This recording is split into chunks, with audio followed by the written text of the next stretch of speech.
Clip here, when you took the role, did you know what the character would look like? I thought that it would look like exactly like the Jack Kirby, illustrations from the 1960s, and the costume design said that I would be in the full muscle suit like in the 60s. And then I got there and I said, "Where's our muscle suit?" And there was none. And I can see us anyhow that we share the same physique type. That we're muscle-free zones. Yes. So I said, "Where's the muscles?" And they said, "No, you're not." I said, "I look like Kermit the Frog if I'm not wearing the muscles." So anyway, what can I tell you? You're in pink. You're 65, I'm 64. Yes. We're the dinosaurs of show business, baby. Yeah. Yes. Yes. And we're still here. Ewan McGregor, decades ago in London, and met him backstage, and I said, you are so extraordinarily talented. You're going to have an enormous career. I can't wait to watch and see what you do. And indeed, he has. Not rocket science to work that one out. And we had jokingly joshed with each other down the years socially that because we have a sort of vague similarity in the way that we look at our physiques are, that we could play father and son in something. So when, at the beginning of last year, before lockdown, I got this offer to play classic old Loki, I thought, aha, finally, this is what we have been joshing about all this time, and it's now come to pass. So that's how I understood it. And start sending the letters, and then we Yes. get caught. And we do get caught. The Yeah. FBI comes in, they get caught. His character sells me out. Yeah. But we've stayed friends in real life. So now, did y'all know each other before the movie? No, No, we did. ma- I mean, I knew he was. I'd Right. seen. I'd heard of her. No, we met on a Friday in New York 2 years ago in January, and we read through all our scenes for a couple of hours, and then we started working on the Monday. As a matter of fact, I did Coming to America 2 in Atlanta, and there were some Marvel people down there. They're pretty strict on you guys, huh? Oh, yes. Have you still got the tags around your ankles? I've seen them, though. I've seen them. So what do they make you sign got mine. stuff? And They make you sign stuff. They put special implants in underneath your skin. You're followed. It's a whole deal.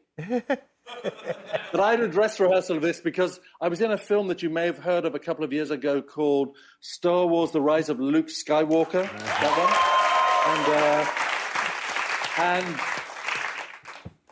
So talk to me about the costume. I know it's based on a classic Loki costume, but what did you think when you first laid eyes on it?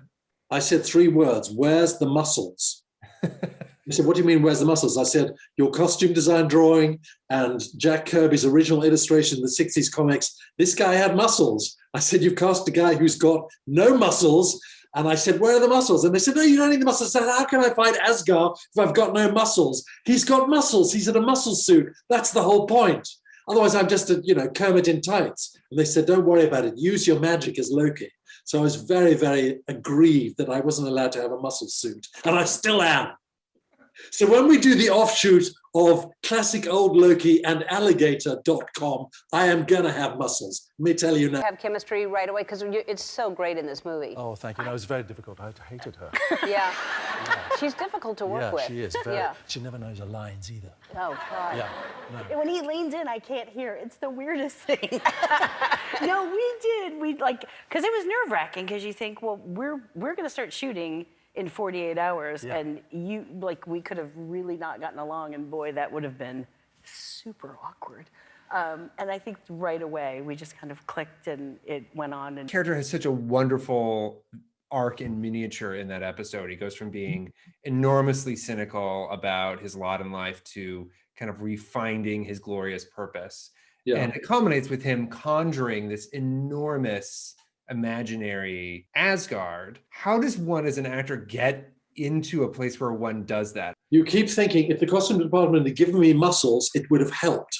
So they had huge, turbine, airport-sized, jumbo jet-like air wind machines that were blowing, hell for leather. And then I had a mark on a camera crane that was moving around in the ceiling of the vast studio in Atlanta, and I followed that, and I was getting instructions through an earpiece of, "Oh, this is where Asgard, and this is what's happening now." So, I was giving my glorious purposes as best I could, and then laughing in the face of, my imminent catastrophic death. So that's what it involved. But having the wind for real was great. It wasn't a hairdryer just blowing or strings pulling my cape back. These were full-on wind machines that I had to shout against. So it was exhilarating. How much did you... Streisand travel to the different homes? No, I have the original sculpted one in my yard at the bottom of the yard. So when I look out the windows, there she is every day, all day long, all night long. And in this cottage that I've got in the countryside, the sculptor had made a facsimile of it in fiberglass, and I said, "What's happening to that one?" Because I paid for it, and he said, "Oh, it'll just be trash." Because I said, "No, it's coming with me, and it's going in that yard." So I've got two. Yes. I thought you were going to be such a First of all, I didn't know you're from Swaziland. Wow. Even though you are British too, but like I thought he was going to be so proper and very serious. And so I was like, I'm also going to be proper and I guess very from Illinois. But I was like all prepared to be like, and hello to you. And it's like you were weird and funny and you were smelling things right away. Yeah, I like to smell things. Am I allowed to smell you? Yeah, sure. Yeah. He's like a bloodhound. Oh, thank you. Okay. Okay. Well, you spoke of Alligator Loki. What was it like working with Alligator Loki? He was 3 sort of stuffed cushions that had been sewn together in a sort of vague alligator shape. So he was a featherweight version, but at least he was actually there. He wasn't a tennis ball on a stick. Was there anybody that was sort of growling on set as he would, or did you have to kind of work that in your own imagination? No, we had to just imagine that. And I love the fact that I was the only one with the Dr. Dolittle talent for being able to understand and interpret on Alligator's behalf. Remember that always. But he'll smell something across the room and be like, oh, and then go over there, smell it. I'm wearing yours. Can you tell? Yes, I can. We both wear it all the time. But you smelled I knew we were friends forever because within the first hour you smelled all 4 walls of an elevator, and I thought, I like them. Okay. I need to hear more about this. We're going to take a break. I need to find out more about this. We'll be back. When are you coming back here to visit?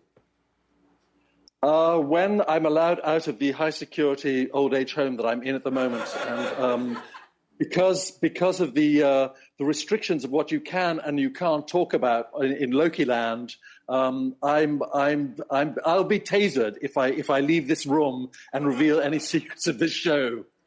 Yeah, because this is kind of a hard interview to do because I've been told so many things that I can't ask you. And that way bitterness and unhappiness lies. So seize the day.